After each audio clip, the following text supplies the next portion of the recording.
Shalom sahabatku, kembali sebelum kita merenungkan kebenaran firman Tuhan di pagi hari ini, mari kita sama-sama berdoa. Tuhan, terima kasih untuk kebaikan-Mu atas kehidupan kami. Terima kasih atas nafas kehidupan yang selalu Engkau berikan buat setiap kehidupan kami. Kami buka hati kami untuk diajar melalui kebenaran firman-Mu. Haleluya, amin. Pagi hari ini, kita akan kembali merenungkan kebenaran firman-Nya dengan tema hormat dan gentar akan firman Tuhan. Mari kita buka Alkitab di dalam kitab Ratapan 2, ayatnya yang pertama sampai dengan yang kelima. Demikian firman Tuhan. Betapa Tuhan menyelubungi putri Sion dengan awan dalam murkanya. Keagungan Israel dilemparkannya dari langit ke bumi. Tak diingatnya akan tumpuan kakinya tatkala ia murka. Tanpa belas kasihan, Tuhan memusnahkan segala ladang Yakub. Ia menghancurkan dalam amarahnya benteng-benteng putri Yehuda. Ia mencampakkan ke bumi dan mencemarkan kerajaan dan pemimpin-pemimpinnya. Dalam murkanya yang menyala-nyala, ia mematahkan segala tanduk Israel, menarik kembali tangan kanannya pada waktu si seteru mendekat, membakar Yakub laksana api yang menyala-nyala, yang menjilat ke sekeliling. Ia membidikan panahnya seperti seorang seteru dengan mengacungkan tangan kanannya seperti seorang lawan, membunuh segala yang menyenangkan mata dalam kemah putri Sion, memuntahkan geramnya seperti api. Tuhan menjadi seperti seorang seteru. Ia menghancurkan Israel, meremukkan segala purinya, mempuingkan benteng-bentengnya, memperbanyak susah dan kesah pada putri Yehuda. Terkadang sulit untuk dibayangkan Tuhan Allah yang penuh kasih, panjang sabar dan pengampun.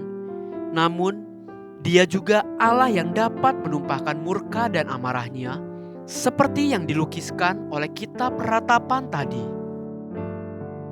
Bagaimana kita dapat memahami dan membayangkan Tuhan yang sedemikian penuh kasih, namun juga bisa menumpahkan amarahnya atas umatnya? Disinilah kita perlu belajar untuk mengerti dan menghidupi arti kata hormat atau honor. Apabila kita sungguh-sungguh menghormati Tuhan, maka kita pun tidak akan seenaknya bertindak dan menjalani hidup ini. Kita akan menaruh hormat akan firman Tuhan dan perkataan-perkataannya. Justru, penduduk Yehuda telah mempermainkan kasih karunia yang Tuhan berikan atas mereka. Seakan-akan kasih karunia Tuhan itu sama sekali tidak ada artinya. Paulus bahkan sampai menasehati jemaat-jemaat Tuhan di Korintus demikian. 2 Korintus 6 ayatnya yang pertama, demikian firman Tuhan. Sebagai teman-teman sekerja, kami menasihatkan kamu, supaya kamu jangan membuat menjadi sia-sia kasih karunia Allah yang telah kamu terima. Satu perkara yang perlu kita pahami, memang Allah adalah Allah yang penuh kasih, namun Dia juga Allah yang cemburu, Allah yang tidak dapat dipermainkan oleh kedegilan manusia. Di hadapan bangsa Israel yang telah berpesta pora dengan membuat dan menyembah anak lembu emas, kemudian Musa diperintahkan untuk memahat kembali 2 loh batu, bertuliskan 10 perintah Allah. Lalu Tuhan turun mendampingi Musa dan Tuhan sendiri menyerukan namanya. Keluaran 34 ayat yang kelima sampai yang ketujuh berkata, turunlah Tuhan dalam awan, lalu berdiri di sana dekat Musa, serta menyerukan nama Tuhan. Berjalanlah Tuhan lewat dari depannya dan berseru, Tuhan, Tuhan, Allah penyayang dan pengasih, panjang sabar, berlimpah kasih dan setianya, yang meneguhkan kasih setianya kepada beribu-ribu orang, yang mengampuni kesalahan, pelanggaran, dan dosa. Tetapi tidaklah sekali-kali membebaskan orang yang bersalah dari hukuman, yang membalaskan kesalahan bapa kepada anak-anaknya dan cucunya, kepada keturunan yang ketiga dan keempat. Pada waktu itu, inilah nama Tuhan yang Dia serukan. Keluaran 34 ayat yang kelima sampai yang keenam berkata demikian. Turunlah Tuhan dalam awan, lalu berdiri di sana dekat Musa, serta menyerukan nama Tuhan. Berjalanlah Tuhan lewat dari depannya dan berseru, Tuhan, Tuhan, Allah penyayang dan pengasih, panjang sabar, berlimpah kasih dan setianya. Ada satu bagian yang tidak diterjemahkan dalam bahasa Indonesia. Seharusnya dituliskan demikian.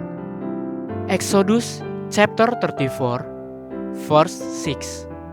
And the Lord passed by before him and proclaimed, the Lord God, merciful and gracious, long-suffering and abundant in goodness and truth.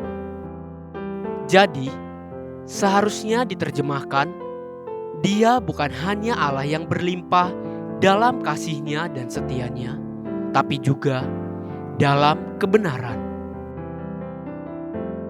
Inilah yang membuat orang sering mengabaikan dan menyalahgunakan kasih setia Tuhan.